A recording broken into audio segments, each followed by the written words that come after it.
This channel does not promote any violent, harmful, or illegal activities. All content provided by this channel is meant for an educational purpose only.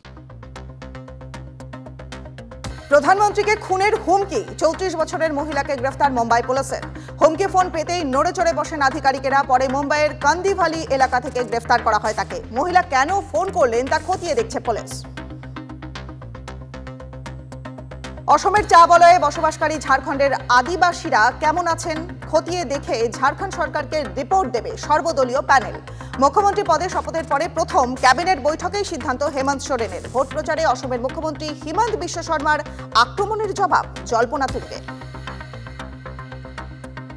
স্বামীর মন্ত্রিসভায় দেখা যাবে কি স্ত্রীকে। হেমন্ত জায়া কল্পনাকে নিয়ে জল্পনা।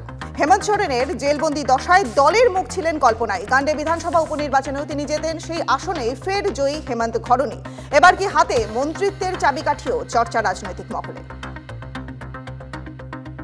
মিশন মহারাষ্ট্রে সাফল্য। এবার অজিত পাওয়ারের দলের নজরে দিল্লি। দেশের রাজধানীতে বিধানসভা নির্বাচনে লড়বে ন্যাশনালিস্ট কংগ্রেস পার্টি। ঘোষণা এনসিপির কার্যকরী সভাপতি এবং সাংসদ প্রফুল্ল প্যাটেলের। দিল্লিতে বিজেপির সঙ্গে জোট অজিত দলের কি চর্চা রাজনৈতিক মহলে। লক্ষ্য দিল্লি দখল। বিধানসভা ভোটের বৈতরণী পার হতেই এবার আইপ্যাকের দ্বারস্থ আম আদমি পার্টি। আগামী বছর ফেব্রুয়ারির মধ্যেই দিল্লিতে বিধানসভা ভোট ক্ষমতা ধরে রাখতে আইপ্যাকের সঙ্গে চুক্তি সেরে ফেলেছে কেজরির দল, খবর সূত্রে।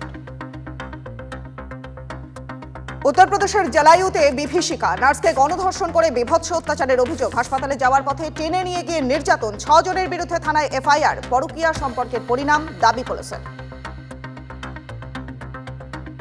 ভারতের সীমান্তবর্তী এলাকায় নজরদারি পাকিস্তানের। কাঠুয়ার মুকুন্দপুরে পাকিস্তানি ড্রোন উদ্ধারে প্রশ্ন আরও জোরালো হলো। মাঠে পড়ে থাকা সন্দেহজনক ড্রোন উদ্ধার পুলিশের। নজরদারির অভিযোগ পাকিস্তানের বিরুদ্ধে, অস্বীকার পাকিস্তানের। পরমাণু শক্তিধর ব্যালিস্টিক ক্ষেপণাস্ত্রের সফল পরীক্ষা ভারতীয় নৌসেনার। বিশাখাপত্তনমে নৌসেনার ডুবোজাহাজ আইএনএস আরিঘাট থেকে K4 ক্ষেপণাস্ত্রের সফল উৎক্ষেপণ। ডিআরডিওর তৈরি করা মিসাইল 3500 কিলোমিটার দূরের লক্ষ্যবস্তুতে আঘাত হানতে সক্ষম।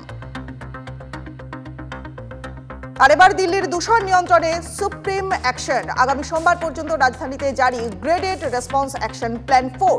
দিল্লির স্কুলগুলিতে অনলাইন এবং অফলাইন দুই পদ্ধতিতেই চলতে পারে পঠন পাঠন, মত সুপ্রিম কোর্টের।